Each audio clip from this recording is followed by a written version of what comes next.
Welcome to the first of what we hope will be many more ACT Chats.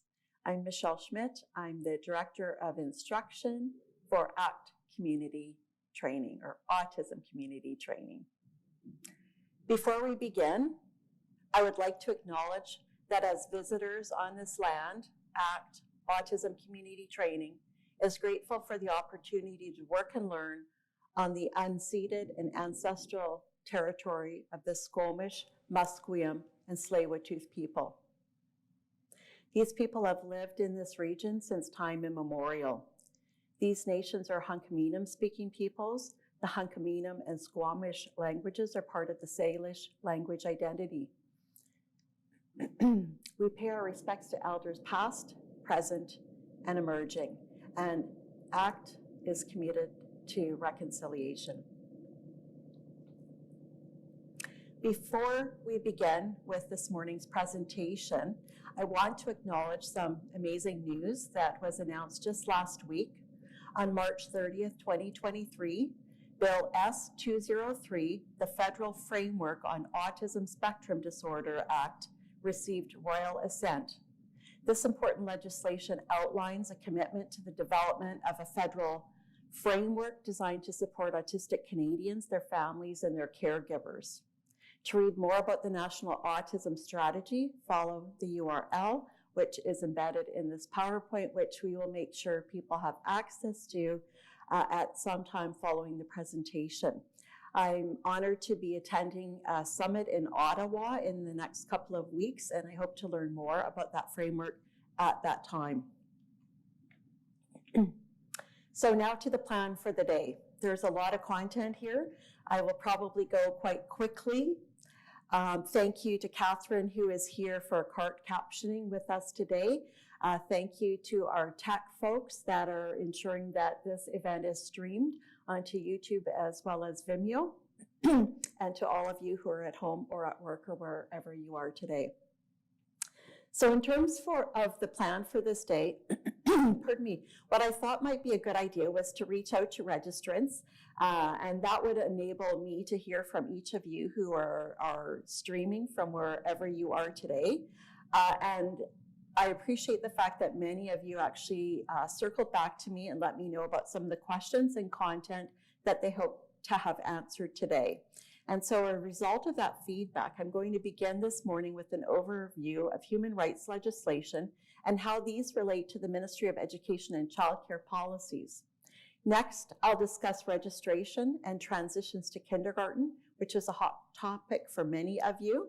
And that part of the presentation will be followed by a brief overview of inclusion, the new BC curriculum, universal design for learning, roles within the school district, including at school level as well as at the district level, and IEP development. Communication and collaboration is a key to so much of what we do, working as members of educational teams, and so I will reference that in the context of school-based team and integrated case management meetings, as well as Ministry of Education and childcare funding and associated services. I know many of you are wondering about what access your children will have to various services in the school system. We do have parents here. We also have professionals, and so it's nice to have a real mix today. I'll touch a little bit on transitions to secondary as well as transitions to adulthood, and we'll end with some information regarding ableism, what it is and how to spot it. I'm going to begin with some information that came from a UN report that was published in April 2020. And it relates to this pandemic that we still find ourselves in. It's easing somewhat, although I just received a text from the health authority yesterday saying that if I am wanting a spring booster and haven't had COVID, I am able to get that and will be notified in the next few days. So we're not out of this yet. But what I want to start with is an expression that I heard from many people at the start of the pandemic. And that expression was that we were all in the same boat. And I actually beg to differ. We're in the same storm, but we're not in the same boat. And as often occurs during any crisis, COVID-19 has exacerbated the vulnerability of the least protected people in society. This pandemic has highlighted deep economic and social inequalities and inadequate health and social protection systems that require urgent attention as part of the public health response. Women and men, children, youth and older persons, refugees and migrants, the poor, people with disabilities or diverse abilities, persons in detention, members of minority groups such as LGBTQ people, among others, are all being affected differently.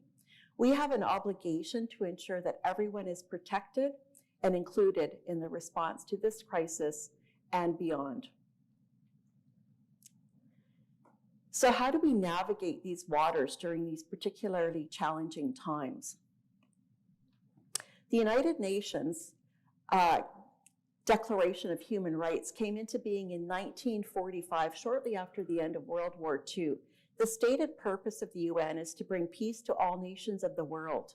After World War II, a committee of persons headed by Mrs. Eleanor Roosevelt, the wife of US President Franklin D. Roosevelt, wrote a special document which declares the right that everyone in the entire world should have the Universal Declaration of Human Rights. Today, there are 192 member states of the UN, all of whom have signed on in an agreement with the Universal Declaration of Human Rights. And then there's the UN Convention on the Rights of the Child. Our review is beyond the scope of our work this morning. However, there are a few components that are important to point out. The first that I want to mention this morning is Article 28. Article 28 addresses the right to primary, compulsory, free primary education, as well as secondary and higher education, including vocational programs. This article notes the need to encourage regular attendance at school and to make every effort to reduce dropout rates. In addition, it notes that school discipline must be administered in a manner that is consistent with the child's dignity. Article 9 pertains to accessibility in relation to the physical environment, transformation to information and communication, as well as related technologies such as what we're using today, including readers, sign language interpreters, and CART services, as we have here this morning. Article 21 pertains to the right to accessible formats and technologies, as well as the recognition and promotion of the use of sign languages. Hold the points in Articles 9 and 21 in your mind as we go through the rest of the slides this morning. Keep that in your mind for a reflection when we get to information regarding funding. And now, to give you guys a little bit of active participation this morning, I invite you to enter into chat yes or no if the first time you saw ASL in regular use was while watching Bonnie Henry's updates. Taking a moment to enter it into chat. That does seem to be a thing. A lot of people now know the name Nigel Howard, and you know Nigel because he was often poised beside Bonnie Henry when she was doing those updates. Some of you might have also seen interpreters when you land at YVR, Vancouver International Airport. If you come in through the international side, I recall seeing sign language interpreters up there. But for the most part, the use of ASL, which we see here is in Article 21, is largely absent from most aspects of our environments. The UN Declaration on the Rights of Indigenous Peoples is another article that we need to consider when we're looking at human rights. This is the most comprehensive international instrument on the rights of Indigenous peoples. This declaration is a universal framework of minimum standards for the survival, dignity, and well-being of the Indigenous peoples of the world, and it elaborates on existing human rights standards and fundamental freedoms as they apply to the specific situation of Indigenous peoples. And certainly here in Canada, we're seeing the calls for calls to action, the 94 calls to action, the Truth and Reconciliation Commission recommendations. We're also state self-government, First Nations in British Columbia, and we're seeing Indigenous content in schools, and so on. So we are moving forward, not as quickly as we might like, but we are moving forward. And in addition to the UN Conventions on the Rights of the Child and the Declaration of the Rights of Indigenous Peoples, we can look to the UN Convention on the Rights of Persons with Disabilities, which also promotes inclusion through the use of an explicit social development dimension. In addition to the universal protocols and conventions, we have Canadian laws in place. To say these have been slow in coming is, I'm afraid, to state the obvious. The Canadian Human Rights Act protects people in Canada from discrimination when they are employed by or receive services from the federal government, First Nations governments, or private companies that are regulated by the federal government, such as banks, trucking companies, broadcasters, and telecommunications companies. The Canadian Charter of Rights and Freedoms asserts that every individual is equal before the law and has the right to equal protection and equal benefit of the law without discrimination based on race, national or ethnic origin, color, religion, sex, age, or mental or physical disability. The Accessible Canada Act came into force in 2019. The overarching goal of the Accessible Canada Act is to realize a barrier-free Canada by 2040, which seems a long way off. And as I mentioned, the Truth and Reconciliation Commission of Canada speaks to the 94 calls to action. I'd like to take a moment now to invite you to enter into chat an example of a barrier that your child or you might have faced either in the community or in the school system. So the Accessible BC Act, which received assent June 17, 2021, aims to improve access by eliminating barriers. Barriers being anything that hinders the full and equal participation in society.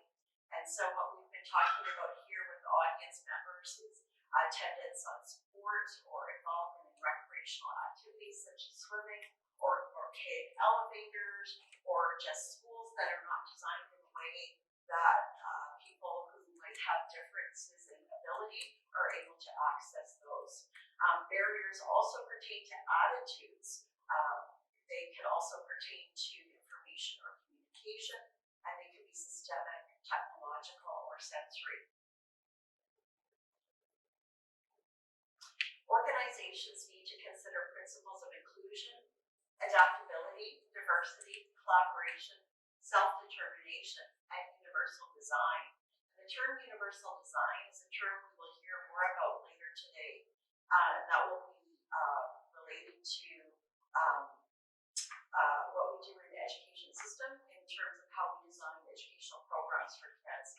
If you want to learn more about BC's accessibility plan for 2023 and 2024, you can follow the link. I didn't want to have the links on the slides because that would be kind of cluttered. So we'll make sure that you guys do, though, have access to this presentation or able to access those slides at a later date. At the provincial level, specific to the education system, we have the School Act. The School Act was created to ensure that all members of society receive an education that enables them to become literate, personally fulfilled, and publicly useful, thereby increasing the strength and contributions to the health and stability of that society. Within the context of the school system, that enables all learners to become literate, to develop their individual potential, and to acquire the knowledge, skills, and attitudes needed to contribute to a healthy, democratic, and pluralistic society and a prosperous and sustainable economy. The School Act addresses some areas that may be relevant to parents and caregivers who are here watching this presentation today, as well as to community partners.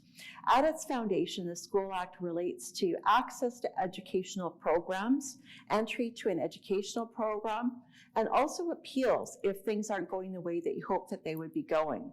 Section 11 of the School Act is a section that notes that if a decision of an employee of a board significantly affects the education, health, or safety of a student, The parent of the student or the student may, within a reasonable time from the date that the parent or student was informed of the decision, appeal that decision to the board. And so if you want to learn more about this, this particular section, I encourage you to have a look. Some examples of that might pertain to placement in an educational setting that the parent did not want their child placed in. It could be relating to modifications of an educational program that the parent didn't agree should be in place. So we'll talk a little bit more about that as the morning progresses.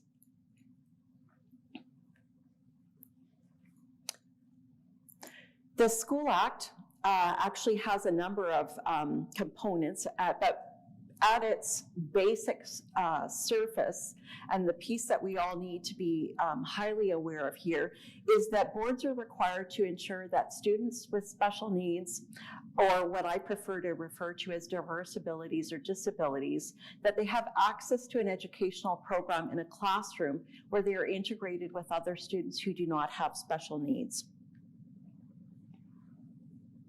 The Special Needs Student Order defines a student with special needs, describes the obligation of boards of education to consult with parents in the placement of students with special needs, and describes policy regarding inclusion.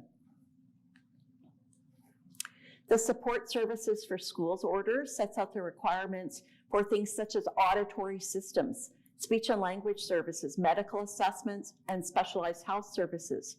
And the inter-ministry protocols for the provisions of support services to schools, which is a PDF file, guide the coordination and delivery of support services. And we'll hear a little bit more about those later this morning. There's an individual education plan order that sets out the requirements for boards of education to design and implement individual education plans for students with diverse abilities or disabilities. And the Student Progress Report Order describes the progress reporting requirements for students with diverse abilities or disabilities. The BC Ministry of Education and Childcare Special Ed policy asserts that all students with special needs have equitable access to learning opportunities for achievement. So not equal, because equal is not always what is needed, but equitable. And those equitable accommodations allow all children to pursue excellence in all aspects of their educational programs. And as you may have been noted, there have been references that I've used this morning to special needs. And I do so because that is consistent with the current language in the Ministry of Education documents. That document, which we'll hear about later, was last updated in 2016. And since that time, it has undergone many revisions. However, due to a number of factors, the updates are yet to be released. And so the ministry does recognize that there are some differences between their document and things like the Diagnostic and Statistical Manual, which is used typically to make diagnoses. There's also a recognition that a lot of the language in the current ministry guidelines is quite outdated, really deficit-based, looking at individual differences from a medical model. We need to fix kids rather than celebrating the neurodiversity of kids, which is the prevalent line of thinking. So now that we know the legislation, what does this look like in practice? Well, what it means first and foremost is that children have a right to be registered and placed in their neighborhood school. And so as we've heard, we want to make sure kids have every access to every opportunity that they may not have if they were in a segregated setting. And so again, my thanks to those of you who I asked to reach out to me regarding information that you might want to learn more about today. I had an overwhelming response of people who were wanting to know more about transitions to kindergarten. And so what I want to begin with this morning is by saying that While there might be variations from district to district, what I recommend to people is that you begin the process by registering your child in their neighborhood school. And so at that point, you're going to have an opportunity to share information about your child. And if the school decides that there are other people outside of the school, such as district partners, that would be best involved with supporting that transition to kindergarten, those people will be brought in following.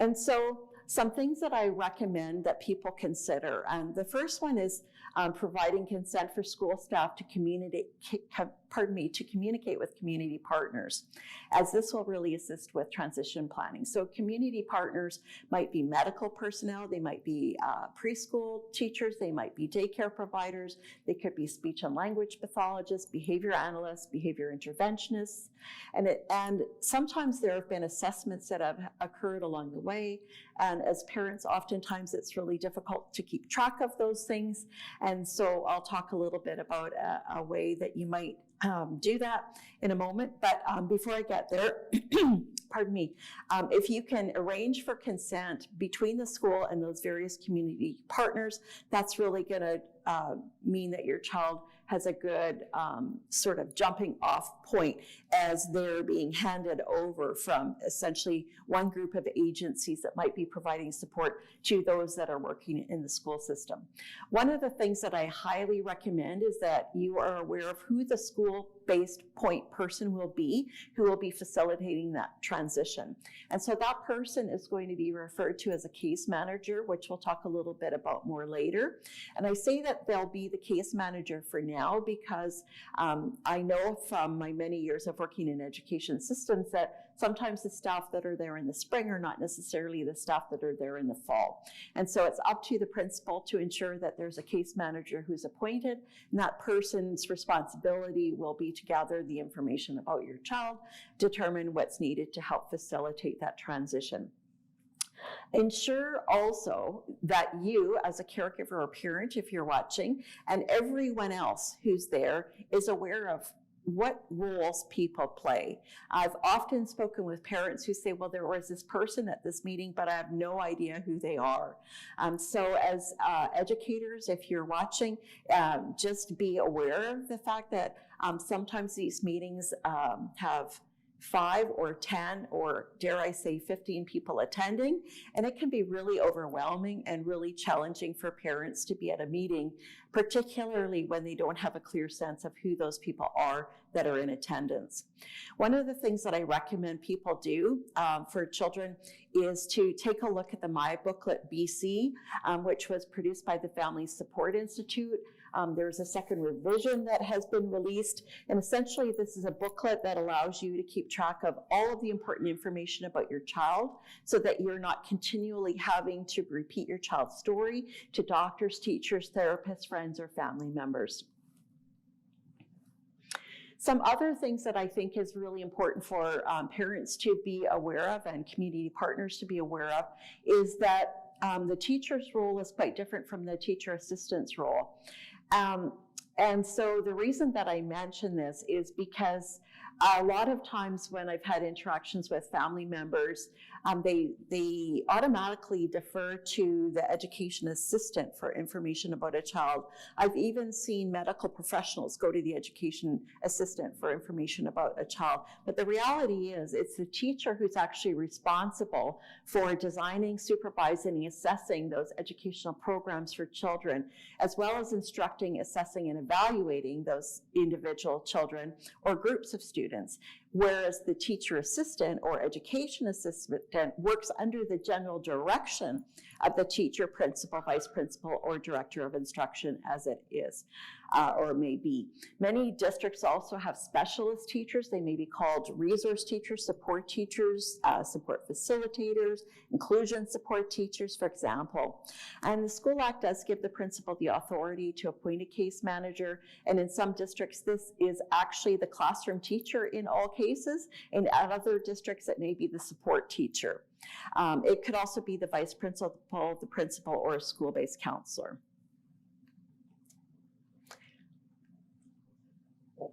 So case managers are responsible for knowing what information is in a student's file and how that might impact their learning. They're responsible for maintaining records regarding school-based team or integrated case management meetings. And depending on their qualifications, they may also be involved in administering certain types of assessments. Case managers often work with the principal to determine what supports are needed, whether those be child and youth care worker supports or education assistant or applied behavior analysis support workers. And they also may be involved in the submission of referrals for additional support. They liaise with the other staff members and coordinate the collaborative process that's involved in relation to development of the student's IEP. At the secondary level, case managers are involved with the adjudication process, which we'll hear a little bit about later, as well as transition planning.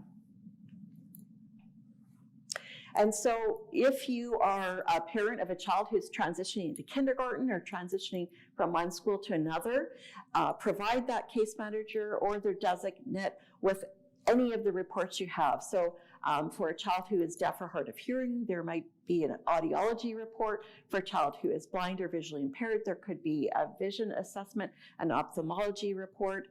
Kids who have autism or other behavioral needs or neurodevelopmental needs. There may be a behavioral plan of intervention. They may be medical or psychiatric reports, psychology reports. For many children who have involvement with Centers for Child Development or supported child development centers, there may be occupational therapy reports or assessments, physiotherapy, or speech and language reports or assessments. Ensure that everyone on the team is aware of the current community supports that are in place. And so if maybe the child is attending a preschool or a daycare, maybe there's a supported child development consultant or a worker, behavior analyst, behavior interventionist, OTs, PTs, SLPs, as I've said, pediatricians, psychiatrists. And it's always really good practice to get those individuals' roles as well as their names and their contact information. One thing I've not mentioned yet is the Ministry of Child and Family Development. For many children, they have an assigned Ministry of Child and Family Development support worker that is involved with those children who have additional support needs, and they can be valuable members of the team. So to facilitate a smooth transition, once you've gathered that information, the school knows who's involved with your child. They know the people's roles, maybe how long they've been involved, their contact information, etc. The person who is the school-based case manager or the person appointed to facilitate that transition ideally would observe the child in a setting, whether that be a daycare or a preschool or even a home environment. Following, typically there's a coordination of a transition meeting, and at that transition meeting, that would be a meeting that would be set up by the case manager, but set up in collaboration with the parents so that the parents can guide the decision-making in terms of what members of the community partnerships and the educational team are actually attending that meeting. Again, occupational therapist or speech and language therapist. If a child has complex health needs, there might be someone from a team that helps with feeding or swallowing, for example. And at that meeting, it's really important to identify what the strengths are for that child, as well as what you might typically hear of as needs, but more recently, we're talking about those as stretches. So we've got strengths and stretches instead of strengths and needs, but also the comfort. So what is it that this child does well with? And when you're making notes regarding, pardon me, the strengths and stretches, it's important to look at all of those aspects of development. So communication, what are the needs? Are there high tech needs or low tech needs? What about social interaction, emotional functioning, self-regulation? How does the child play with others? Do they play solitary for the most part? Do they play with one or two other preferred peers, or are they okay playing with a larger group? What about fine and gross motor needs, sensory needs, and what about academic readiness?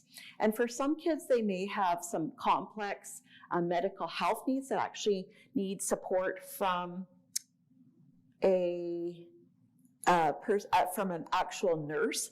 And so nursing support services actually staff work with our education assistants in our schools, and they provide a service which is training in what is called delegated care. So if a child is attending school and they're in need of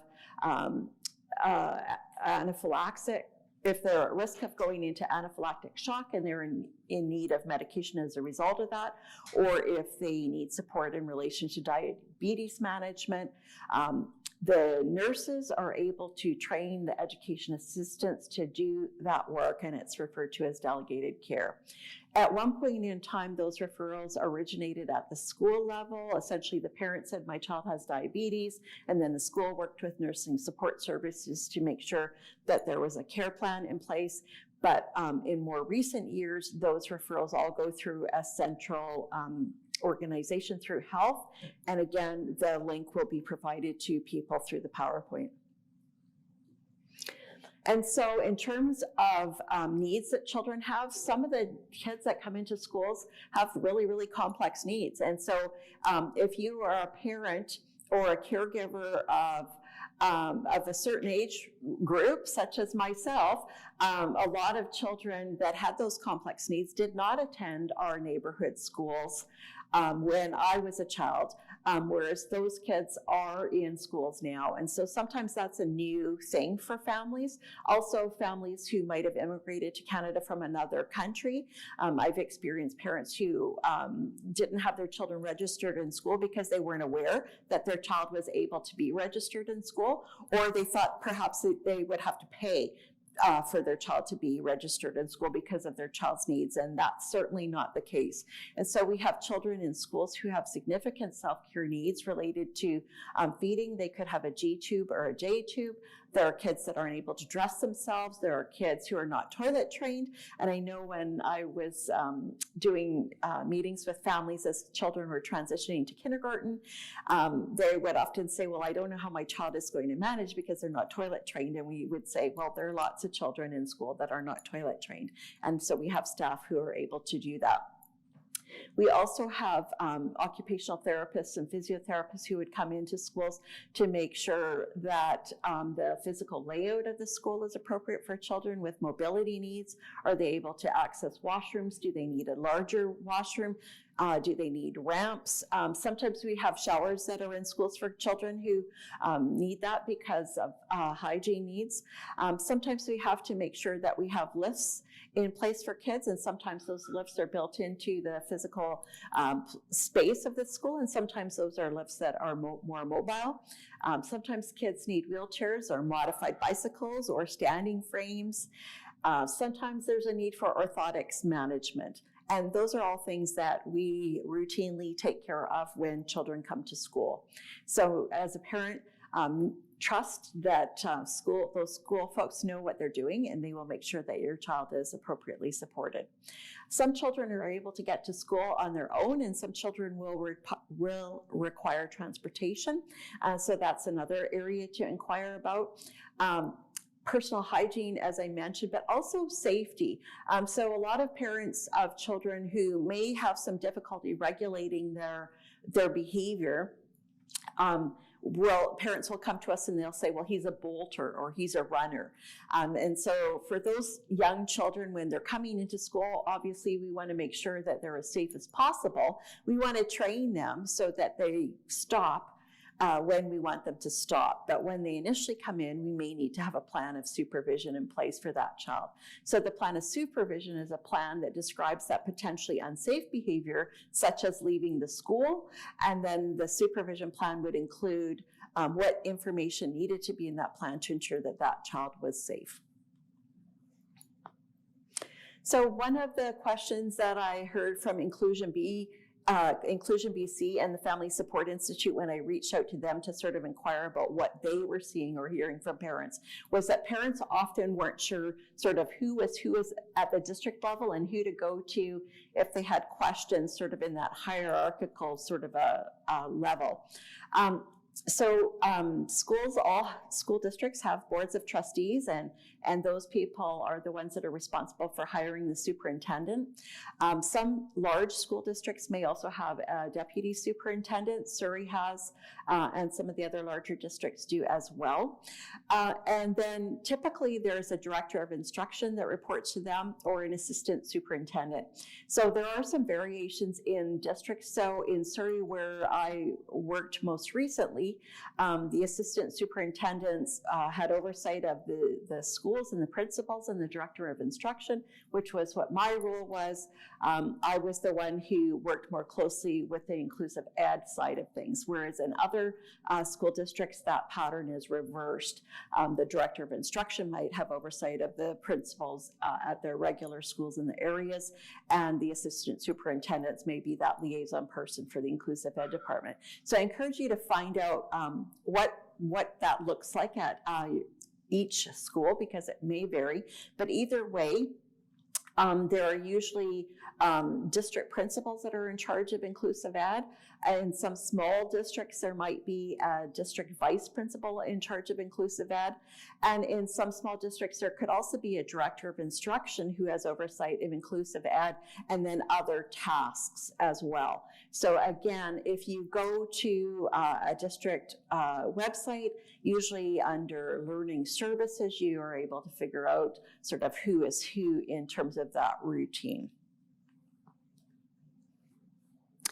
So now, if we think about the fact that we know what our human rights legislation says, we're transitioning our kids into kindergarten, we know as a case manager who the members of the team are, the parents and the caregivers and the other community partners also know who the members of the team are. So now what? And so BC has a very positive stance in terms of inclusion. And so what that means is that all children are valued, and people in BC, and hopefully all of Canada, feel that every child has a right to education, and that those children are fully participating in education. So they're not just there physically, but they're fully actively participating. This is not about recognizing diversity. This is about embracing diversity. This is about ensuring that teachers are trained to differentiate instruction, which means that they address individual student needs in the same classroom without having a child have to leave a classroom and have some specialized support. Inclusion is also characterized by teams and the collaborative relationships that might exist as teachers work with other teachers to maybe figure out the best way to support a child, and always involving the students and the families as participating members of that team. And so when we're talking about inclusion, we're talking about prevention as well as early identification, but also intervention and support where that's needed.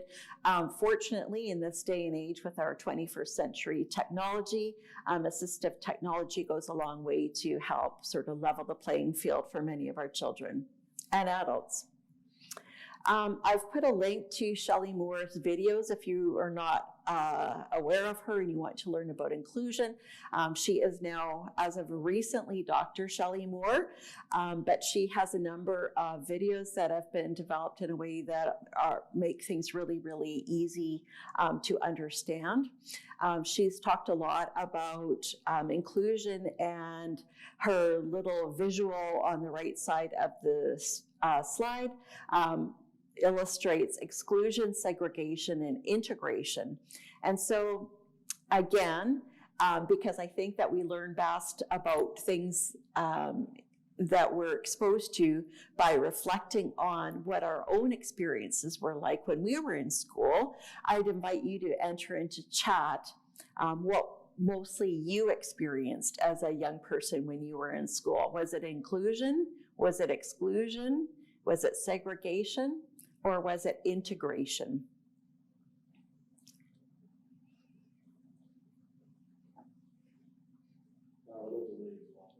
It's okay.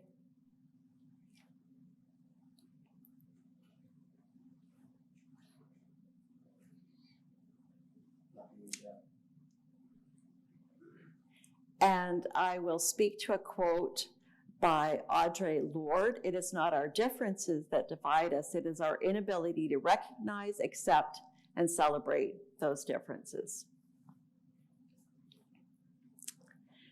So still thinking about your own educational experiences, what was school like for you? Was school meaningful? Was school fun? Did you learn about things you were interested in? Or did you learn what the teacher taught you? Were Indigenous perspectives included? And again, feel free to enter into chat any words that describe your reflections. The BC curriculum today is quite different from what most of us experienced when we were going to school. And it's focused on 3 core competencies of communication, thinking, and personal and social interactions. The communication competency encompasses the knowledge, skills, processes, and dispositions we associate with interactions with others. The thinking competency encompasses the knowledge, skills, and processes we associate with intellectual development. And the personal and social competency is the set of abilities that relate to students' identity in the world, both as individuals and as members of the community and society. Universal design for learning, which I mentioned earlier today, is a term that refers to the set of principles for curriculum development that give all individuals equal opportunities to learn. Universal design for learning, or UDL, is a framework for guiding educational practice that provides flexibility in student engagement, information, presentation, and avenues for students to respond or demonstrate knowledge and skills.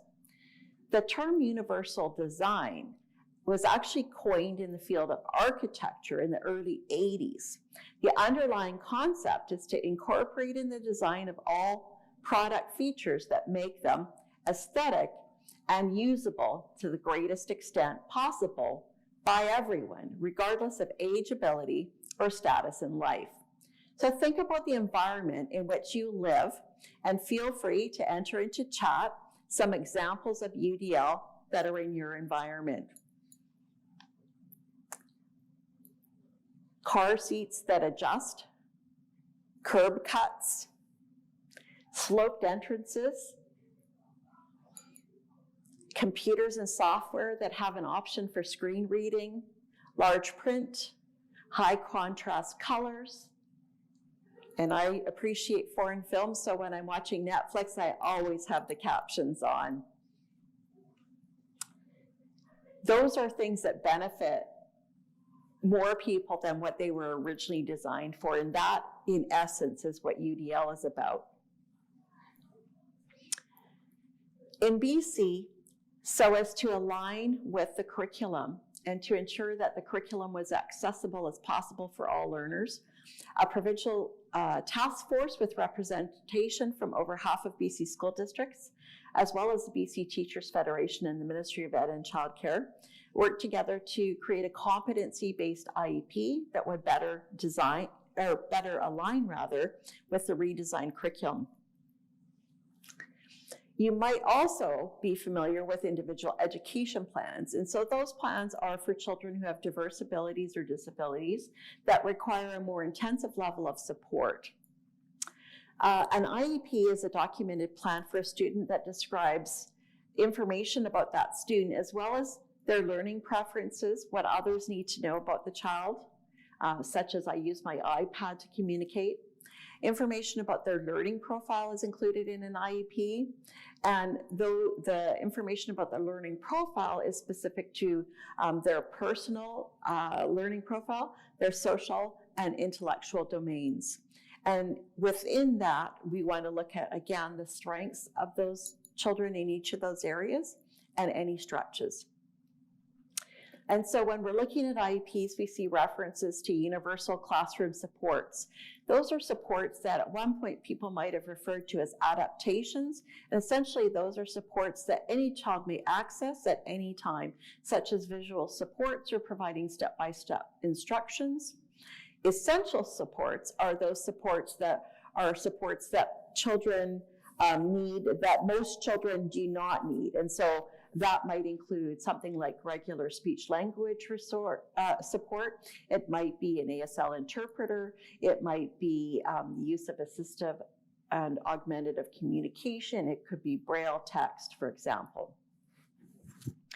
And so in answer to the question that was asked by one of our folks who I interacted with prior to this presentation, there was a question related to data and fading out of prompts. And so the reference from this family member, I'm presuming, was that the IEP is a wonderful tool, but if it's not followed or data is not analyzed, how do we progress? And so in answer to the question, the fading is something that most teachers typically do in the course of their instruction. The data collection could be done by an educational assistant or a teacher. And thank you also for the question around assessing or baselining academics, implementing or adapting the work, and having a plan or even making sure we're progressing. So I'm hoping that at this point in the presentation, having heard about the various roles that people have, that it will be clear that the teacher is the one who is responsible for ensuring the overall educational process for a particular child, with the EA working under the direction of that teacher. And so teachers are the ones that are responsible for that assessment, determining where children are at baseline. They're responsible for implementing interventions or supports and adapting the work. And at the same time, there may be specialist teachers who are also involved to support that teacher.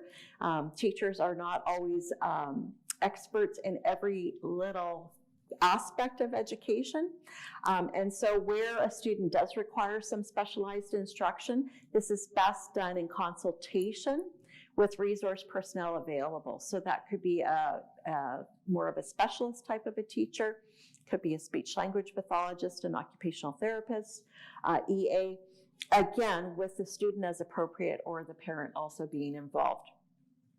The image on the right-hand side of this screen is a document that, although it was written in 2009, it is still highly applicable, and it basically provides an overview of teacher's role, QP role, so the role of an EA, and then where there's overlap between those roles. So I encourage people to have a look at that if you'd like more information about that area.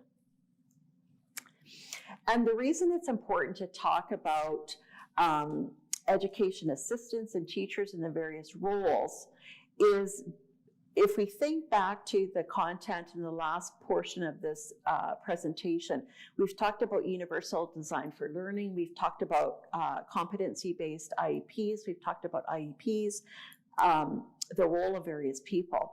And so we've sort of got that as a package, and we may have in our mind what that then looks like when we put all of that into practice. Where I go with this, often in my mind, is where I hear many parents go, which is that parents often feel that the best person to support their child is an education assistant or an applied behavior support worker, for example, or a teacher assistant, whatever the district uses in terms of technology. And while those individuals have a critical role to play, it's also important to note that there is a growing body of evidence that spans many years. Michael Giangreco is one of the authors, along with Edelman and Zora McFarlane. And there have been many others since then who've talked about the importance of providing children with support that they need, but not too much support. So providing too much support can actually interfere with the ownership and responsibility by general educators. So I've seen situations where physicians or psychologists have gone to the education assistant for information, where the teacher is the one that should be providing that information. If an EA is working with a child, Sometimes they will remove a child from the classroom for a period of time to do some additional instruction. And now that's separating the child from the classmates. It's also often increasing their dependence on adults. And I know when I think back to my time in Surrey when we did some shifts around the way that EA support was provided, there were situations where the initial feeling by some folks was, well, he's not going to be able to do that without me. And then the reality was, hey, he did that. I didn't know he could do that. Or she did that. I didn't know she could do that. And she didn't do it before because somebody had always done that for her. And so there's always that danger that kids get dependent on adults. That's not to say that we don't recognize that kids need help at times. They absolutely do. We just need to make sure that it's measured. The other piece that's really important to note, especially as kids get older, is the fact that having an adult attached to them a lot of the time can actually have a negative impact on peer relations. And I've been on supervision in schools over the years where I've seen a child at recess walking around the playground with an adult EA. Other children are not going to be as likely to come up and approach that child if they're with this adult than they might be if they were alone in the playground. And especially when children get up into the high school level, I've joked with some kids, those girls are not going to be coming to talk with you if you've got a 45-year-old, adult beside you. So just some things to be aware of. And the other piece is the teacher having the responsibility and the training to provide that instruction for that child is lost when children are spending more time than they need with an education assistant. They also may feel a loss of personal control, and it can also interfere with instruction of other students. So what about situations where EAs and other specialized supports are needed, and how is this funded? The Ministry of Ed provides all school districts with a basic allocation that's based on student headcount in districts. We call it the 1701, and they take a look at that information at the end of September and again at the end of January. That basic allocation is intended to cover costs that are associated with meeting the needs of most of the children that are in a school district, including those with what the ministry refers to as high incidence special needs. High incidence special needs are those that exist in relatively high numbers in the general population. So that might be a learning disability or intellectual disability or a moderate need around behavior or being gifted. And so the basic allocation also includes funds to support boards of education in providing learning assistance support, speech language pathology support services, physiotherapy supports, hospital homebound services, which are for children who aren't able to attend school because of a medical illness, as well as assessment services. In addition to that basic allocation, the Ministry of Education provides boards with something called unique student funding, and that's to meet with the needs of children who the ministry refers to as having low incidence special needs. So what that essentially means is that there are relatively lower numbers of those children in populations. Historically, the number of children with autism has been climbing exponentially, as many of you probably realize. The latest information from MCFD as of December was that the number is 1 in 29. And I know when I left Surrey last fall, there were more than 2,300 kids with autism in that district, which is a huge number. So something that was originally more of what was considered a low incidence special need is actually higher in numbers than the areas that are referred to as high incidence. But the important pieces about this slide relate to the fact that If a student has what is considered level 1 needs, that means they're physically dependent. That means they essentially can't be in school without someone helping them with their hygiene and their mobility and their feeding and toileting and everything. Or if they're deafblind, then they would bring in addition to the basic allocation, the additional $44,850. Children with autism, which many of you might be wondering about here, are considered to have level 2 needs, and other children that would fit in that category would be those who have a moderate intellectual disability or a chronic health condition, physical impairment, kids that are blind or visually impaired, kids that are deaf or hard of hearing, or, as I mentioned, have autism. Children who have level 3 funding, in addition to the basic allocation, would be those kids who have identified serious mental illness or are in need of intensive intervention support. So one of the questions that was asked of me relates to, well, what if a child has autism and they also have a chronic health condition and they also have they're blind or visually impaired? The way that the ministry funds school districts is that they ask districts to report to them the child is reported in one of those categories.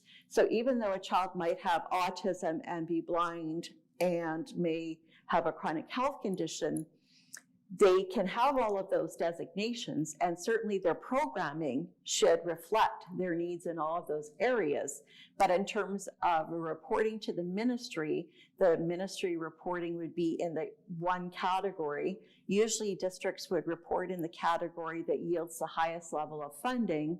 But in this instance, with this particular example, all of those 3 areas relate to level 2 funding. So the maximum that would be provided would be the $21,280, even though that child has needs across multiple areas. The cost of an education assistant, including benefits, is about $55,000. And so you can see from that the $44,850, which would be what the very most amount of funding that a district could get for a student, doesn't even cover the cost of a full-time EA. And yet we know that kids who are physically dependent or kids that are deaf-blind need interveners. Kids that are deaf may need a full-time ASL interpreter. Kids who are blind or visually impaired may need a brailleist that's working with them. There are kids who have autism and have very minimal needs because it's a spectrum, and there are kids who have autism and have extraordinary high needs. And so even though this is the funding that we get from the ministry, or that schools get from the ministry, schools are responsible for ensuring that kids' needs are met. And so that's where we get into conversations around what are the students' needs. And that is actually one of the reasons why there's been a delay in terms of the Ministry of Education and Childcare releasing their new guidelines around policy, is because there's been conversations around potentially shifting from a funding model that is diagnosis dependent to one that is more needs dependent. And so if you know one child with autism, you know one child with autism, is what is often said, right? And so there are some children with autism who have very minimal needs, and other children with autism who have tremendous needs and might not be speaking. And so time will tell in terms of what that looks like and where things go. But the other piece that I think is important for family members, community partners to be aware of is that just because a child has a diagnosis doesn't mean they're automatically going to meet the ministry criteria for the funding. The other pieces that we're looking at and we're needing to provide evidence of if a school district is audited, relate to an IEP. And so we need to demonstrate that the child has the need. We need to demonstrate that there are services that are being provided and that those services are above and beyond what would normally be given to a child. So as I mentioned earlier, the basic allocation funds speech and language support, for example.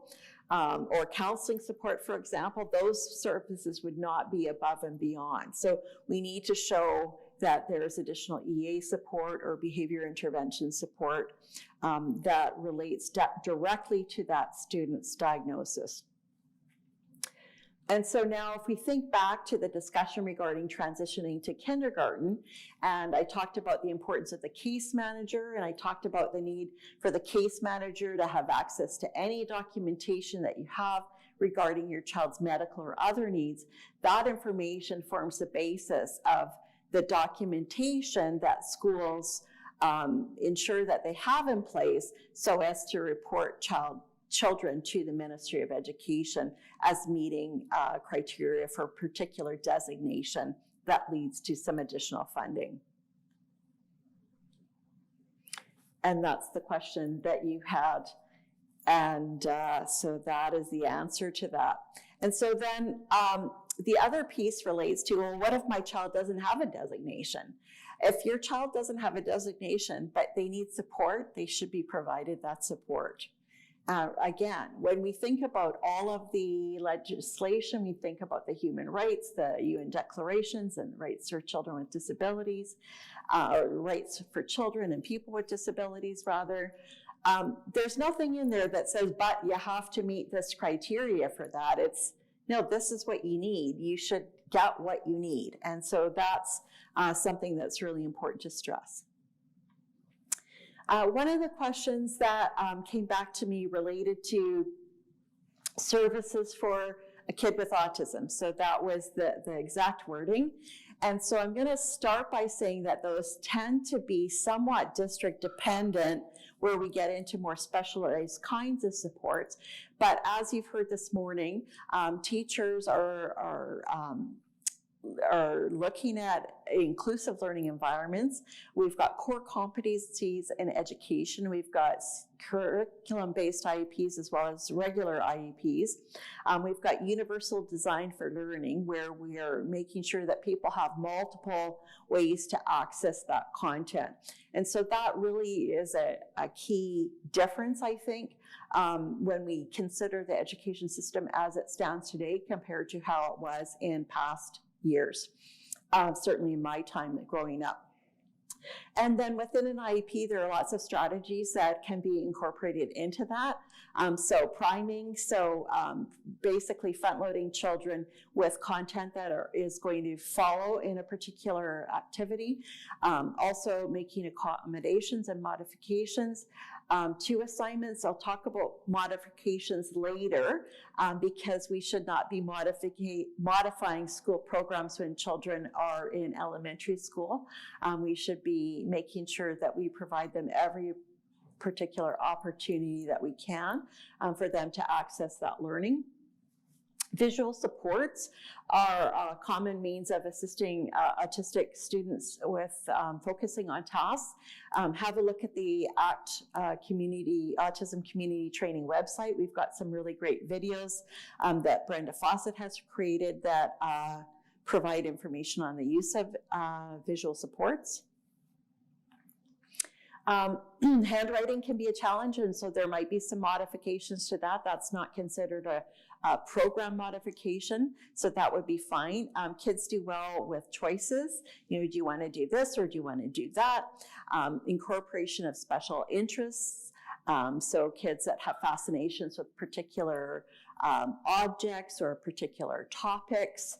I think about shows that I've watched on Netflix that some of you might have seen that focus on people who are autistic, and sometimes those individuals have specific interests in whales or whether it be penguins and things like that.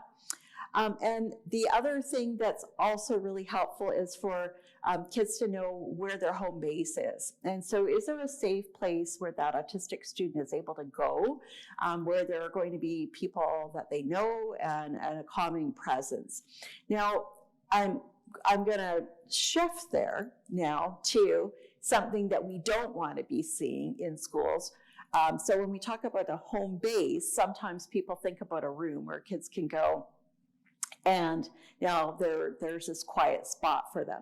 A quiet spot that's full of maybe soft toys or preferred activities or a beanbag chair or some dimmed lighting is appropriate. What isn't appropriate is what could be referred to as a seclusion room. And so going back to 2015, the Ministry of Education brought forward some language that was much needed that relates to the use of restraint and seclusion in schools. And again, I think back to when I was starting out working with young children as a teenager doing volunteer work. I can remember children that were literally physically restrained in a chair because that was a challenge for the staff that were working there. And we've all heard horror stories about those kinds of things happening. Inclusion BC has been very vocal about this topic. And in fact, there are some publications that have come out. Stop Hurting Kids is one. And not that long ago, W5, the TV program, actually did a focus on the use of seclusion rooms with children. And, you know, what we really need to stress is that anytime we're using, well, first of all, wherever I've seen people trying to use a seclusion room, I always think to myself, okay, so what's the plan? The plan is we're going to move this child to this room when they're really upset and they're distressed. How do you do that actually when the child is really distressed? Like, that's the worst time to actually do it. So what we want to do is we want to build in to a child's schedule opportunities for a child to have an ability to engage in activities that are calming for them. We want to do that before they get to the point where they're distressed. But in terms of the restraint piece, the only time there should ever be physical restraint is if that's actually written into the plan and it's written in as a last resort, and it is used only because the child is at immediate danger of hurting themselves or another person. And so I've seen situations over the years where a child was restrained, and when we asked, well, what was it that they were doing? Well, they were kicking a bookcase. And so that's not an example where we would say that's a life or death situation. If a child is going to run out in front of a car or run across a busy street, that would be a situation we would need to use restraint to ensure that that child is safe. So when we actually look at the evidence where the use of restraint and seclusion has occurred, oftentimes with adults, what we actually find is that actually the opposite occurs. So not only is it not effective, that it can increase the number of incidents that occur. We certainly know that it can cause harm. We know that more broad-based positive behavior supports are going to be more effective for children.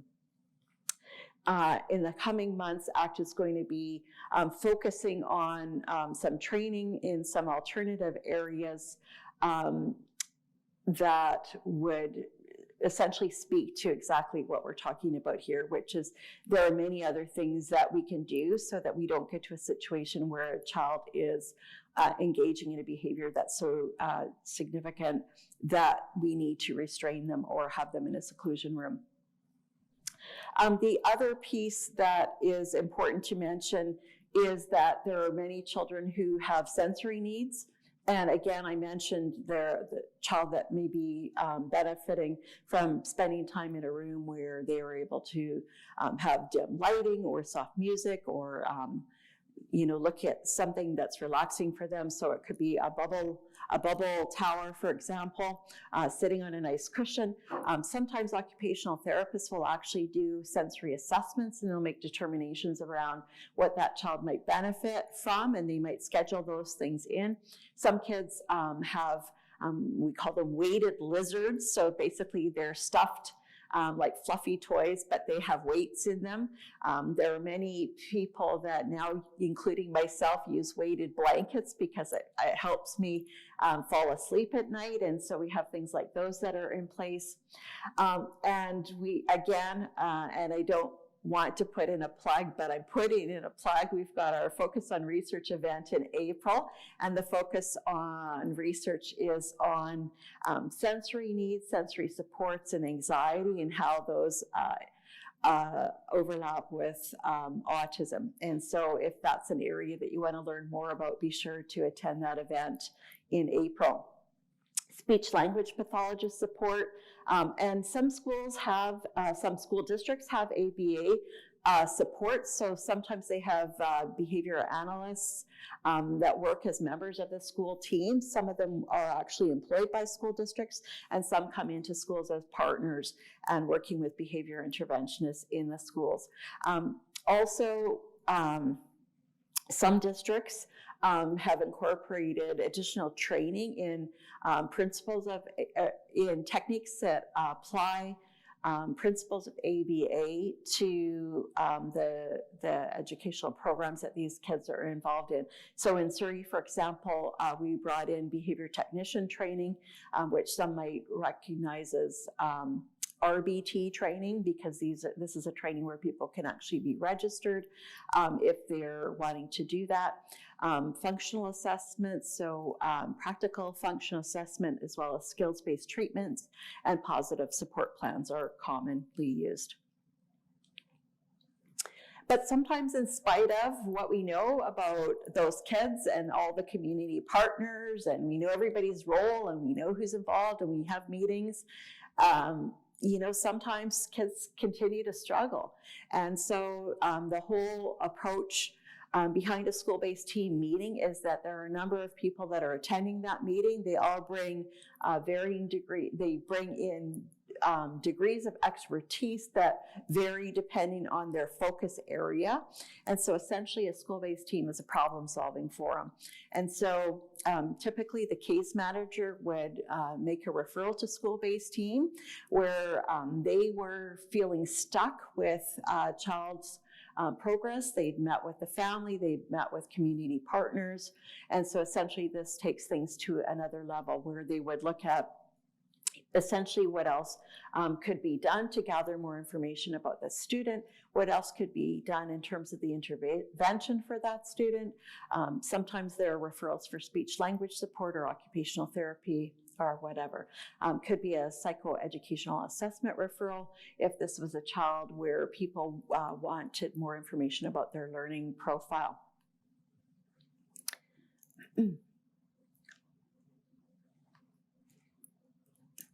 I need to take a sip.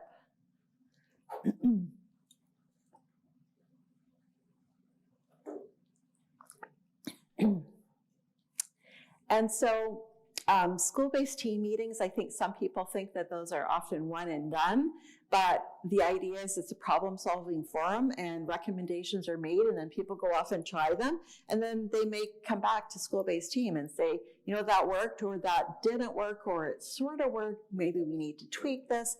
But then there are also situations where we want to broaden the team beyond the walls of the school. And so that's where we get into what we refer to as an integrated case management meeting. So that's where we invite everybody who is part of that student's team, whether that be someone within the school, at the school level, at the district level, or a community partner. And we invite them to come in and essentially do that problem-solving process, but on a larger scale. So there could be a behavior analyst, there could be an SLP, there could be an OT, they could be school-based, they could be private, and oftentimes we'll even bring in pediatricians or psychiatrists. And so I've popped up this form here on this slide here because I'm wondering if it's something that people are familiar with if you're viewing from home. There's actually a school physician communication form that was developed. It was developed by BC Pediatric Society and the Ministry of Education and Childcare to actually facilitate the sharing of knowledge between schools and medical professionals. And so the recognition is, you know, there are educators that need information and physicians that need information. And so the form is on this page here. And again, I've embedded URLs for all of these documents that are shared here today. So I invite you to enter into chat right now, yes or no, if you were aware that this form even existed. Absolutely not. No idea. No idea. So this form is actually in its second revision. So this is not even the first version of the form. And, I really like to share this form whenever possible, because I know oftentimes schools where they're really well-meaning, they want to convey that information. The child is going off to a psychiatrist appointment or a pediatrician appointment, and the school has information that they want to share. And I've even seen situations where assessments have been done and people have said, but the child has a hearing loss. Did they know the child had a hearing loss, or, whatever? So I think that this is a really underutilized form that I try to put a plug in for whenever I get an opportunity to do so. The other piece that I think is really important about this process is, if we look at the involvement of those health professionals, I know this now, but I didn't at one point. I didn't know that I could, as a district staff person, request that a psychiatrist or a pediatrician attend a meeting about a student. I just figured they were just way too busy and wouldn't have time to do that. And what I've learned over time is not only can they do that, but they can actually bill for that. So if you are a parent of a child, again, I'm thinking, children who are autistic have a spectrum of needs, and many times those children are on medications, and sometimes those medications aren't working the way that we would hope that they would be working. And the reason for that is a lot of these medications have been trialed on adults, not kids. And so sometimes we don't know how they're going to work. And so it's been super helpful in my experience to ensure that that educational team essentially has a close connection with the psychiatrist or whoever is prescribing that medication, so that they can have the dialogue back and forth as to, well, how is this impacting sleep? Is it impacting, is the child was not having trouble sleeping before, but now they're waking up through the night, or they're not settling at night, or they're not wide awake in the morning, and that sort of thing. And those are all pieces that are really important information for the person who's prescribing a particular medication, and that I really want to stress they want that information. And so again, the integrated case management meeting would have the case manager present, and there's a whole sort of process for that, but essentially they are leading that team meeting, and they're essentially checking in with all of the members of that meeting. And usually what the format of that would be to have consents for sharing information amongst the members of the team, introduction so that everybody knows who's at the meeting. And again, the attendees would be determined in collaboration with the family members and the student as appropriate, if they were older or developmentally at a level where they had an understanding of that. And then the discussion would essentially be, what's going well in the various domains of that child's life, and where do we want to do better, and then who's going to be responsible for assisting in those various areas. And, there are some children who have extremely complex needs that I've been involved with over the course of my career, where we are meeting every month with those kids. And then there are others where we might be meeting twice a year or whatever. So it really just depends on the level of need. In terms of attendees at integrated case management meetings, I mentioned children and youth with support needs, social workers earlier today. Those are people that are typically assigned to kids if a parent has reached out to MCFD. And those would be parents of children with autism or children with intellectual disabilities. And so those people are often valuable contributors to those meetings. They can provide assistance with navigating that whole MCFD piece. They're responsible for the autism funding.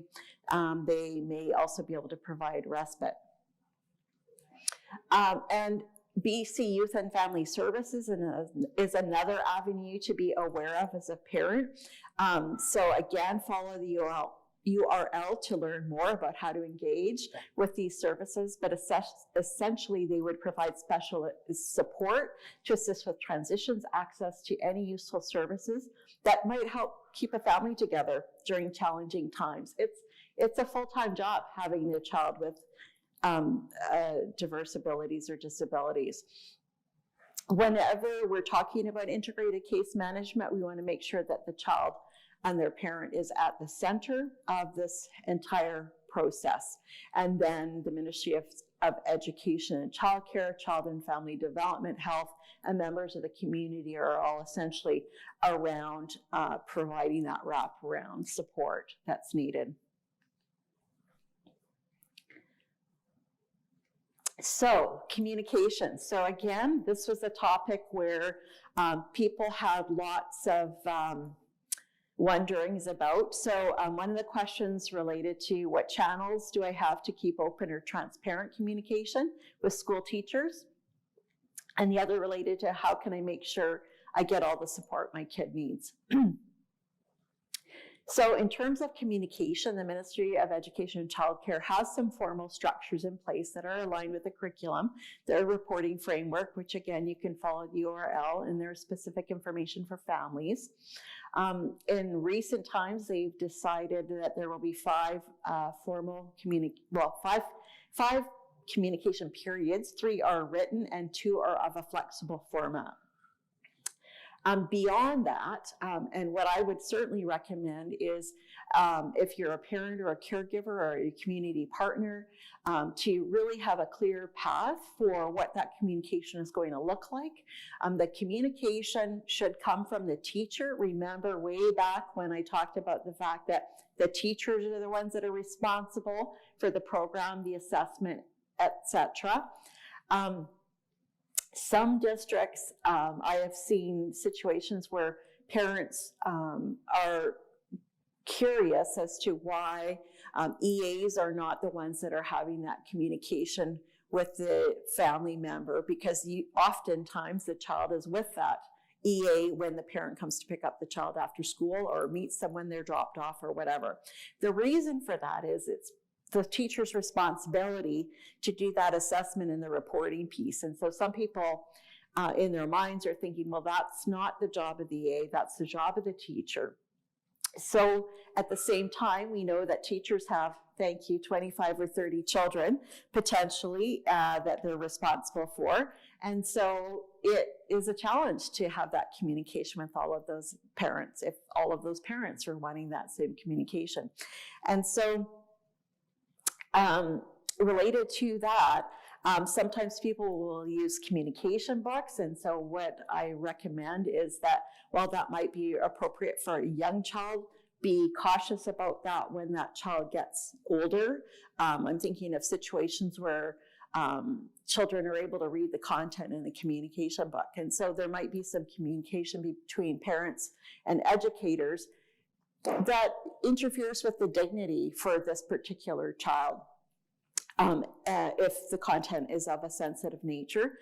So real-time communications often work really well. If you're a parent and you're wanting to do that communication piece, I think you speak up, like say what works for you. Say to the teacher, this is what I think I'd like. If you're a teacher watching, let the parents know, you know what, that's really not going to work for me, but how about this instead? Make sure that there's communication often. Ask questions and listen. If your parents empower students to be involved, that could be a really nice way to take some of the workload off of the adults in the building that might be otherwise engaging in that communication process. Be clear and concise. And I know this is a hard one. Avoid getting emotional on both sides. And be patient. People have lots of things that they're juggling in their lives. And now, before we get on to the next slide here around the importance of meaningful consultation, there was a question that came in related to who pays for the pediatrician or the psychiatrist to attend the school. They're actually able to bill for that. So the medical services would treat that as an appointment So it would be essentially be no different than if they schedule an appointment for you to go into their office. They're essentially scheduling an appointment to attend a virtual meeting. So medical services would be the one to pay for that. So I'm so glad you asked that question, because I think that they're an underutilized resource that's super, super valuable. So thank you for that. Meaningful consultation. We're talking about consultation and collaboration. Meaningful consultation needs to be just that. And there's actually a court case that was built on this whole piece. And I think, that beyond the fact that this is the very best practice for children and their families, I can't help but think that court case is part of the driver for this. But essentially, what the ministry would say is that the amount of consultation and collaboration needs to be commensurate with the needs of the child. So I think that probably makes sense to people. If you have a child who has, very minimal needs, or he's just trucking along in grade 3 and no real needs, those 5 reporting periods, three that are formal and 2 that are flexible, are going to be just fine for most parents. But if you've got a child who has a G-tube and has mobility needs, and they are non-speaking, they have a catheter, etc., then there's going to be a lot more communication between the school team and the family. So it really is important to ensure that the family is recognized as being the expert on their child. They know their kids best. And we want to make sure that everybody participates as an equal partner. That doesn't mean we're all going to agree. But what it does mean is that we're going to try to find some common ground. We're going to try to figure out what is it that we want to do to move forward. We all have the same interests in mind. We all want what's best for that child. So how do we sit down at a table and make that happen?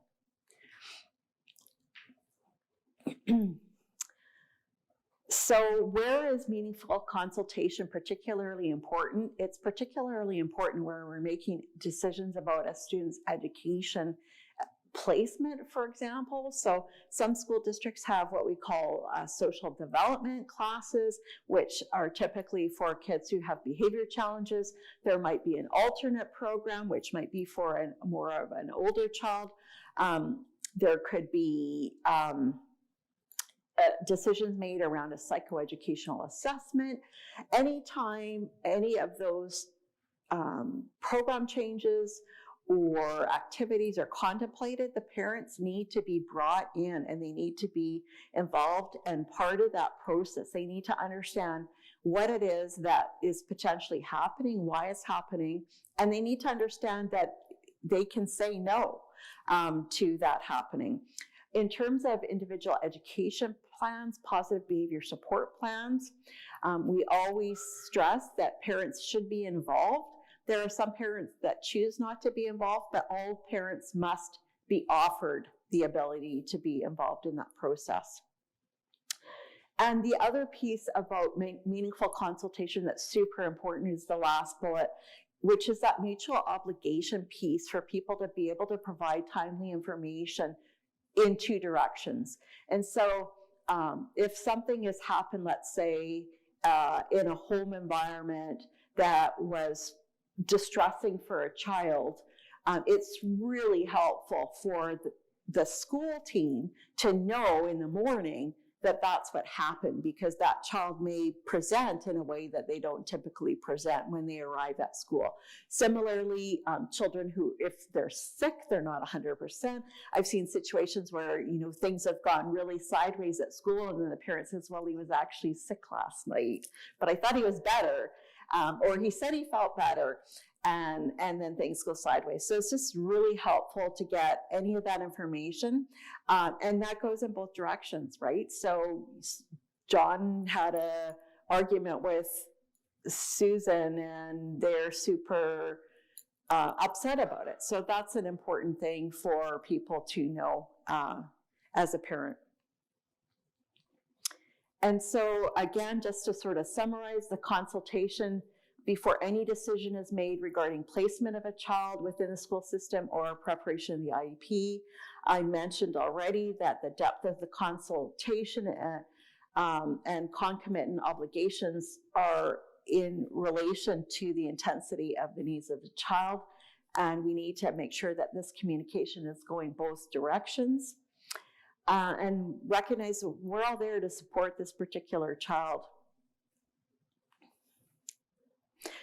And so one of the things I wanted to just mention now, sort of shifting a little bit, but this is an area where we do engage in meaningful consultation, is in relation to employee safety plans. So I mentioned earlier a plan of supervision. The plan of supervision is essentially a plan for staff to follow to make sure that a child doesn't get hurt, because this is a child who often will leave a place if he's not got supervision, so we need to keep an eye on him. Employee safety plan is different from that. An employee safety plan is essentially a plan for the adults in the building to follow where a child is potentially at risk of engaging in a behavior that might harm an adult. And so some children might engage in physical aggression, or they might be kicking. I mentioned earlier, if the child kicks the bookcase, as in the example of where would we restrain a child. If the child kicks the bookcase, that's not immediate risk of injury to someone, so we're not going to restrain the child for that. But if the child is going to run out in front of a car, we are going to restrain the child for that. But let's say that the child was kicking the teacher, or the child was kicking an EA. That then is where there's a perceived threat or an actual threat to the employee that there might be some harm caused. And so sometimes there actually are injuries too. So staff are required to complete forms for WorkSafe BC if they are injured at work, like they would have to do at any workplace that they were in. And so if, let's say, there were situations where a staff member was continually getting hurt, or they were being hurt and it was a significant injury, then there would be development of an employee safety plan. And so I just want to be really clear that that plan isn't about the child. It's a plan, it's because of something that the child did, but the plan is for the adults. It's so when so-and-so raises his voice and his face goes red and he gets up from his chair, people need to stand back and make sure that they're at least 6 feet away from him, for example. That would be something that would happen. Pardon me. And proper safety plan also has information in it that might relate to when might we end up having to have a child go home for a short period of time or something if they're that distressed. A safety plan is not related to kids using physical behaviors to communicate. It's not for when they bolt or elope, as some people call it. And it's actually not if they are injuring another student. That's more of a positive behavior support plan that we would be developing. And so when there's a safety plan in place for an employee, essentially that's a way of ensuring that those employees are aware of those dangers that might potentially exist. It's not a reflection on the child, it's a reflection on this is what you need to do as an adult to make sure that you don't get hurt on the job, which would be just like, wearing protective gear, wearing earphones if you're working in a loud environment, wearing leather gloves if you're working in a mill, steel-toed boots, and all those sorts of things. So it's all about the staff member, not the child. So I just wanted to put that out because that is an area that is often confusing for people. So I reached out to Inclusion BC in relation to what trends they are seeing right now. Inclusion BC and Family Support Institute are people that are contacted when families are feeling like they're not having their kids' needs met. And so one of the things that was mentioned was exclusion. Exclusion often happens when there's been an incident that would lead to development of an employee safety plan, such as what I just discussed. But the point is that where a child might be sent home for something like that, we want to get everybody together to create a plan that ensures that that child comes back to school as soon as possible. We expect that full day attendance is the case for all children. If there's a reason why a child is not able to attend for a full day, that could be related to a medical need, not a behavior condition, but a medical condition. And where a child isn't at school, as parents and educators, we need to make sure that we have a clear plan related to how long that child is going to be home, what it's going to need to be happening to get that child back to school where they belong, and who's going to be responsible for that.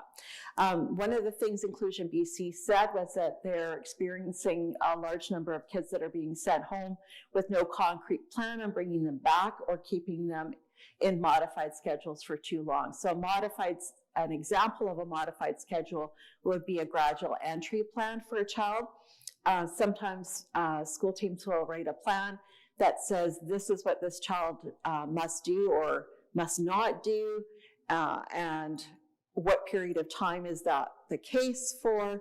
And so essentially when they meet these goals, then they're able to come back to school. And unfortunately, sometimes those plans are not realistic and children never actually get to the point where they are able to come back to school or attend school for a full day. And so we need to make sure that those plans are made to quickly get those kids back into school. Another area that I wanted to touch on that relates to the concept of exclusion is field trips and outings. Everybody should be going on a field trip. So in my former work in Surrey, I said, if everybody can't go, nobody should be going. And so especially as kids get older through the grades, there are other considerations that need to be made. I mentioned earlier about the helping versus hovering and the EAs. Most of the EAs that are out in schools are women. And so now if you're a 15-year-old boy and you're going on a camp because your school group is going on this camp and you guys are staying in dorms, there might be a rule that says there's no women allowed in those dorms. So now what happens with the EA who's a female, and now what about you? Are you able to attend that event? And so I'm aware of situations where principals have said, I'll go, and they go along on the event. But those are the kinds of things that I think people really need to take a proactive approach to understanding, because everybody should be able to go. That's inclusion, right? That's human rights. In terms of who pays for events, and I put this in here on purpose because if we look at the regulations, if a activity is in a student's IEP, so Jatinder goes swimming every week and that's part of his IEP, but there's a cost for that. If it's in his IEP, the school should be paying for the cost of the swimming. Things like that. So those are important things for parents to be aware of, because I know sometimes that's not always the case.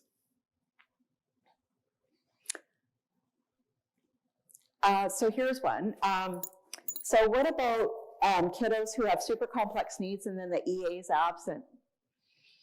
So that's a challenging one, because where kids have EAs that are trained to do delegated nursing support services care, which I mentioned earlier, nursing support services is often reluctant to train more than one backup. And in some situations, especially this pandemic we've just gone through, it wasn't uncommon for both EAs to be away. And so what the best practice is to ensure that there's a backup plan in place in the event a child is going to be away. I use the example of a medical need, but that could also be a behavioral plan of intervention that is in place that one EA is familiar with and another one is not. Make sure that people that are the backup have the necessary training. And, as a last resort, if you think that there's a possibility that the child might have to be home because backup EA is not going to be there necessarily, or the training doesn't exist, make sure that that is all documented ahead of time. As parents, I know of parents over the years who've been called in from their work, and often, sadly, they're single parents, and it's like, now I'm at risk of losing my job because I have to come and get my child because the EA and the backup EA are not there. So that's a situation we're really trying to prevent. And so in order to do that best, we want to take a proactive approach. Similarly, I plugged this slide in, transportation. You might think, what does this have to do with inclusion and exclusion? Well, we want to make sure that kids are spending reasonable amounts of time on a bus. Little kids, they don't want to be an hour on a bus. They're exhausted by the time they get to school. If they have to get up too early, they need to be picked up from home at a reasonable hour, dropped off as well. One of the things is that we see often, and especially, and again, this pandemic, it's had some silver linings, such as we're streaming to you today, but we've also seen that that's also led to failure to fill teaching positions, EA positions, and failure to find bus drivers to provide sufficient transportation, for example, which then means the bus schedule is impacted, which then means I can only get this child to the school if I drop him off at 15 minutes after the bell, or I can only pick up this child from school if I pick them up 15 minutes before the bell. Those are all considered exclusion. The kids who have the diverse abilities and the disabilities, they're the ones that should be spending the most amount of time at school. They're the ones who need that valuable instructional time. And so we really want to make sure that they're having access to that. We want to create that sense of belonging. Again, I've put information here from Inclusion BC and BC Ed Access. They've done a report on exclusion, which I encourage folks to have a look at. There's been a summary report as well related to the reasons that kids are being excluded from school or field trips, as I mentioned. And now I'm shifting gears to secondary. So one of the folks who's out there today, hey Miriam, said that they were really interested in hearing what happens in other secondary schools because they're at the only New West High School.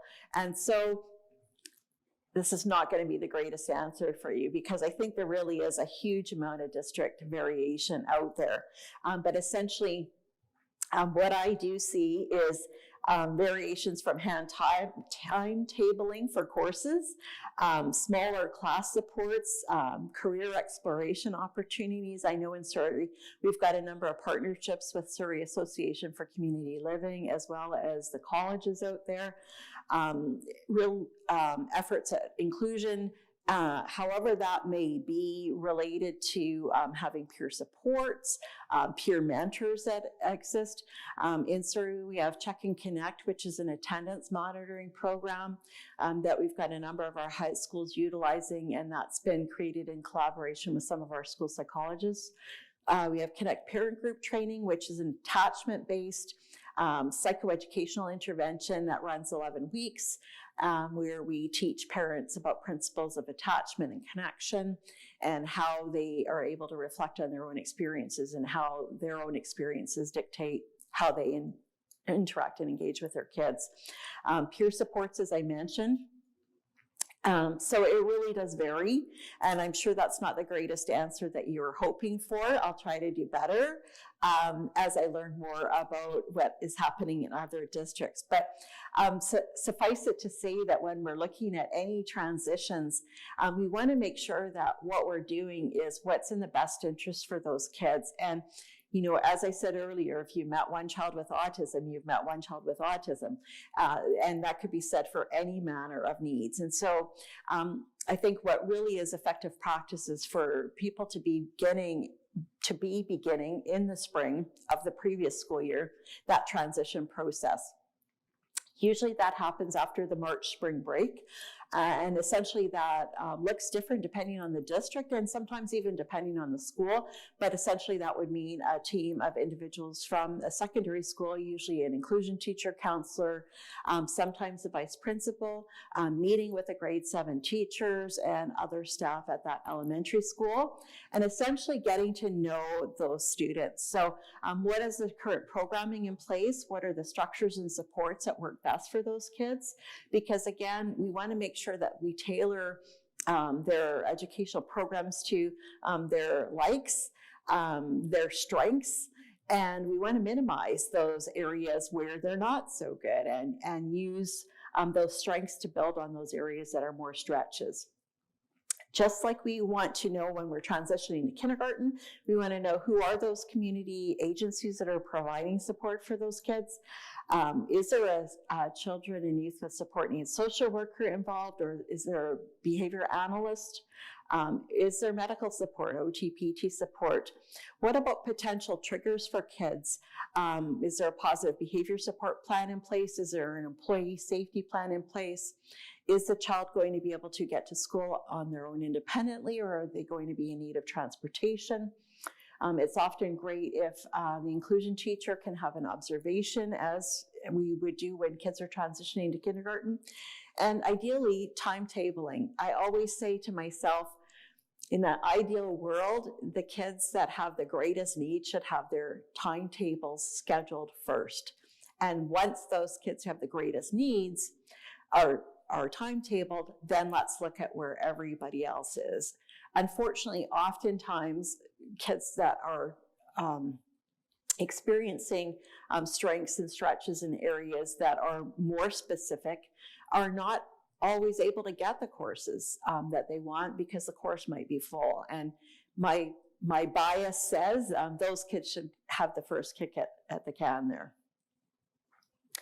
Visits are also super important. And when we get to visits, we want to make sure kids have an opportunity to explore the school at a time that's not really busy.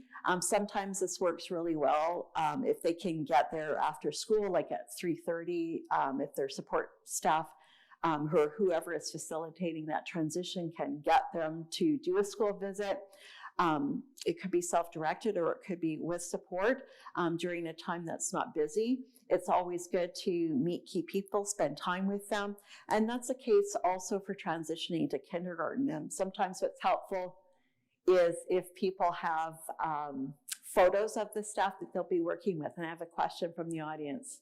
Yeah, good question.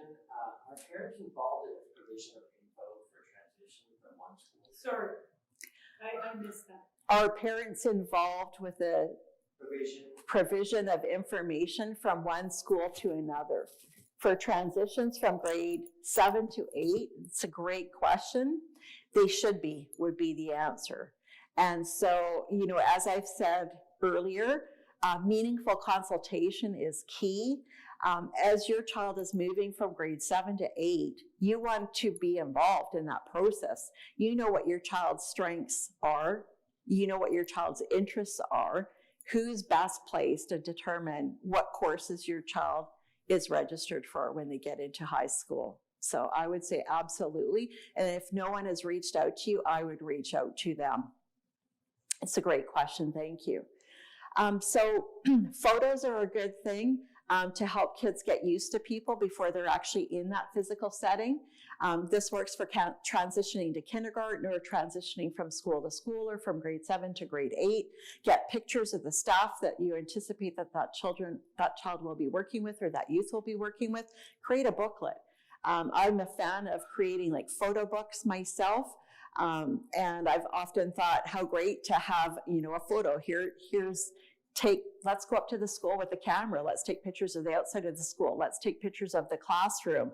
Let's take pictures of the principal or the vice principal, the support teachers. Here's the bathroom you're going to use. Here's where you're going to hang up your coat. Let's create a booklet that has all of this information in it to sort of front load you as a child or youth as you're making that transition. And then once you've got that sort of under wraps, then you can get to the point where you're exploring the school when it's busier. Schools are getting a lot better with the builds that they are creating. The architects in recent years have reached out to our departments and asked for feedback. I've seen schools where the main entrance, you walk right in through the cafeteria, and there might be 500 kids there or more. And if you're a child who's anxious or a child who doesn't do well with a lot of noise around, or maybe you don't hear well, if there's a lot of background noise, you're not coming in that door. And so how can we design our buildings? And again, thinking about universal design for learning and what we do in the field of architecture, what can we do to design those environments so that they're more conducive to meeting the needs of those individuals? What about navigating the school? Can the child get around the building? Like, will they get lost? What visual supports will need to be put in place for them? Can they get home from school, or can they get to school? If they're walking, do they know where their home base is? And again, remember, that home base is not the seclusion room. It's the home base where they've got a person that they know is going to support them in a place where they've got a calming environment. Who are their go-to people? Who's their case manager? What are we going to do to modify an environment if it's noisy or crowded? Maybe we have to have the child start 5 minutes after or 15 minutes before or whatever. Maybe they don't change from class to class when everybody else is, if that's going to be too stressful for them. Or maybe we find an alternate route for them to access that space. Maybe they come in through an external door. You know, there are lots of ways that we can make accommodations to support kids. Modified programs I mentioned earlier. Kids should not be on modified programs until they're in grade 10. And the reason it's grade 10 is because the graduation requirements relate to the courses they take in grade 10, 11, and 12. So up until that point, we're going to assume that kids are going to be doing a regular program and that we're going to adapt everything. And sometimes that means we're making big adaptations. But unless that child reaches grade 10, and I'll add one more piece, modified programs at grade 10, if they have an intellectual disability, that's a piece that I didn't mention, which is a key piece. If a child doesn't have an intellectual disability, we should be assuming competence, and we should be making sure that they have every opportunity to move forward and to achieve a school or a graduation certificate. If they have an intellectual disability, then we could have them move through those grades, and they could have a school completion certificate at the end. Over-year piece is a really important piece that I want to stress. I've heard a lot of parents. I had a call literally in the last week or so. My child is 17. She said, he's in grade 12. We know he's not going to be eligible for adult services till he's 19, because that's when Community Living BC kicks in. But so the parent wants the child to continue going through school. Like, what are the options?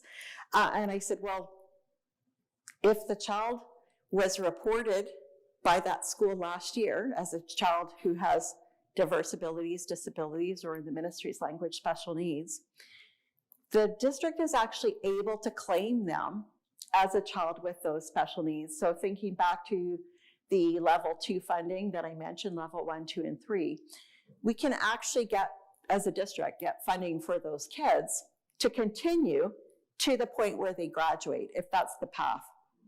So there's no such thing as an over year, but I still, even though this changed in 2015, I still hear people say, asking questions about doing over years. And so that's a really important piece that I want to stress to everyone here. A BC Dogwood diploma, it's a challenge. It's a hard thing for a lot of kids. Is it impossible for kids with intellectual disabilities to get a Dogwood? It's not. I've seen kids with intellectual disabilities at the mild level actually achieve and graduate with a Dogwood. If not, as I mentioned, there's the Evergreen option. And then there's also the option of an adult graduate diploma. So an adult dogwood is the common name for that. And so essentially that is for kids that it was intended more for adults who were returning to school and wanted to graduate but couldn't meet the requirements for the 80 credits and the full graduation requirements. But essentially, if a child or youth, I should say, is 18 or older and they want to complete high school and get their adult dogwood diploma, this is the process. So the thing that's key with these courses, so you might look at this and say, well, language arts 12, that has an exam. Math, that has an exam. How are they going to do that? If they shift to an adult grad program, once they're on that program, they don't have those exams to do. So if you have kids that are struggling, maybe they've got some competencies, but maybe they can't get all the 80 credits, but maybe they can achieve some of the competencies in the math and the English, etc., then that's something that might be worth pursuing. Career ed obviously is something that's important that we do at grade 10 to 12. And I think for kids with diverse abilities and disabilities, we need to be doing more of that. I mentioned earlier that case managers are responsible for adjudication. Adjudication is the term that relates to what accommodations need to be made that are actually essential. We talk about those universal supports for kids. And we talked earlier about universal supports and essential supports. So if we're talking about adjudication, we need to look at what are those supports that are routinely used and provided for classroom-based assessments for kids. And those need to have been recommended ideally by the school-based team, etc. So feel free to read a little bit more about that. If those supports only began for that student at the secondary level, then there are some additional considerations that need to be made. So standardized academic achievement or psych assessments that would be done by school psychologists, as well as report cards, school-based team meeting minutes, etc. ACT has a Transitions to Adulthood Hub. This is a plug for our resources on our website, so feel free to have a look there. There is lots and lots of information available to you. And I'm just as we wrap up things, and I see the clock says 11:59, and I just want to end just again in speaking with Inclusion BC, they actually reference the fact that they realize everybody's stressed out there. Again, as I said, we're not in the same boat. We're in the same storm in different boats. But I think that when we, and I say we meaning all of us and we as a society, sort of get pushed to our limits, that's when we're at a risk of things that are falling apart. And so we really need to be on the lookout, I think, for things that relate to ableism. We're hearing a movement now within the autistic community about neurodiversity. This same movement began in the deaf community, their concept of deaf gain. And we talk about person first language, identity first language. We're hearing people proud to say that they're a deaf person. We're hearing people proud to say they're an autistic person. We're not saying a person with autism to the extent, recognizing that there are individual differences in terms of how people like to portray themselves or how they like to be referred. But, as we've talked about today, we've got all of this human rights legislation. This is Canada, for goodness sakes.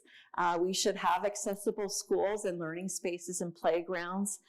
We should not be segregating kids to other learning environments. We should not have your son having to fight to be able to go to swimming at the school in this day and age. We need to have role models that are in these positive positions. And we need to also be aware of how things feel.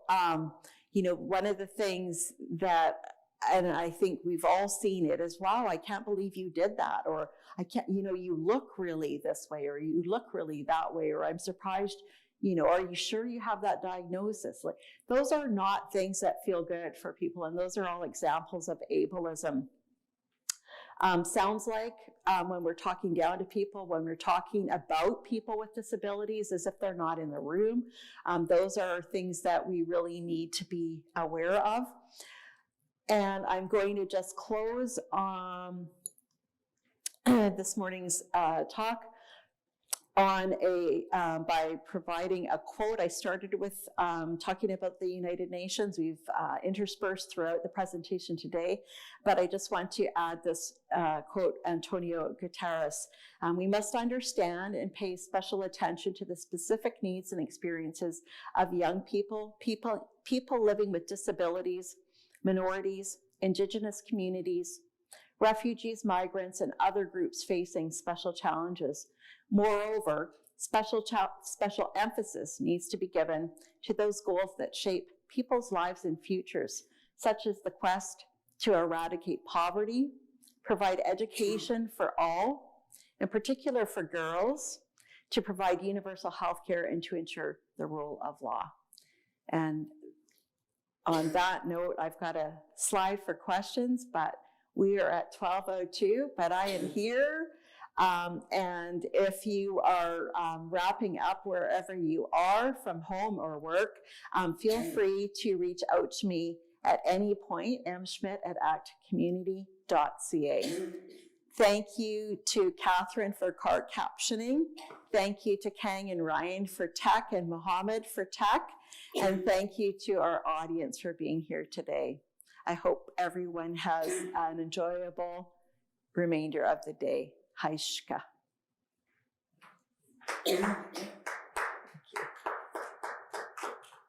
Thank you, audience.